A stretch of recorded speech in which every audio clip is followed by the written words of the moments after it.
غزوہ بدر پہلا مارکا یوم الفرقان، حضرت علی رضی اللہ تعالی عنہ اس کے ہراول دستے میں شامل تھے۔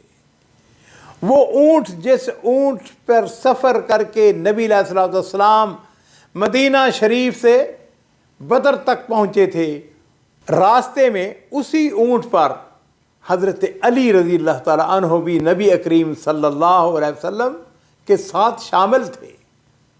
غزوہ بدر کی جنگ شروع ہوتی ہے۔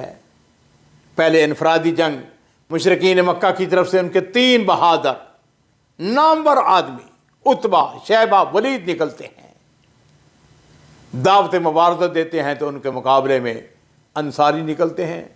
قریشی نے پوچھا تم کون ہو؟ انہوں نے کہا ہم انصار کی جماعت سے ہیں۔ عتبہ نے جواب دیا، اس نے کہا آپ لوگ شریف مد مقابل ہیں، ہم آپ سے لڑنے کے لیے نہیں آئے ہیں، ہم تو اپنے چچا زاد بھائیوں کو مد مقابل دیکھنا چاہتے ہیں۔ اور پھر عتبہ نے آواز لگائی، اس نے کہا محمد صلی اللہ علیہ وسلم ہمارے پاس ہماری قوم کے ہمارے ہم مرتبہ لوگوں کو بھیجو۔ اب اندازہ کیجئے کہ نبی علیہ الصلوۃ والسلام ان کے مقابلے کے لیے کن کو بھجوا رہے ہیں۔ آپ نے ارشاد فرمایا عبیدہ بن حارث اٹھو، حمزہ اٹھئے، اور علی ابن ابی طالب تم بھی اٹھو۔ یہ تینوں شیر کی طرح لپکے جب ان کے قریب پہنچے۔ عتبہ نے پوچھا آپ کون لوگ ہیں؟ جب انہوں نے اپنا تعارف کرایا تو عتبہ کہنے لگا ہاں آپ لوگ واقعی ہمارے ہم پلہ ہیں۔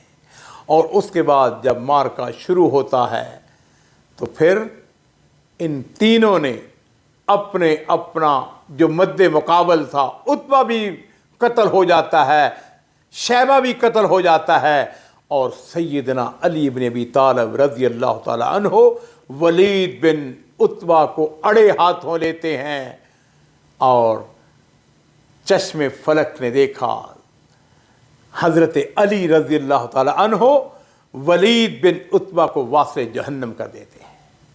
حضرت علی رضی اللہ تعالی عنہ کو غزوہ بدر کے مال غنیمت میں سے حصہ بھی ملتا ہے۔ انہیں ایک زرہ، ایک اونٹ اور ایک تلوار عطا کی جاتی ہے۔